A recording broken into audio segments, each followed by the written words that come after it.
The first tool in the Westbury PA Toolbox is Add Indicator Targets. Normally, if you want to set targets on multiple breakdowns for multiple time series, this can be a time-consuming exercise. This tool automates that. First, select the indicator for which you would like to set a target.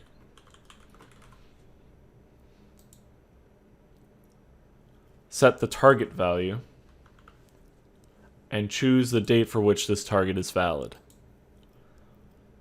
Then select all the breakdowns that apply and any time series that you'd like this target to be applied to as well.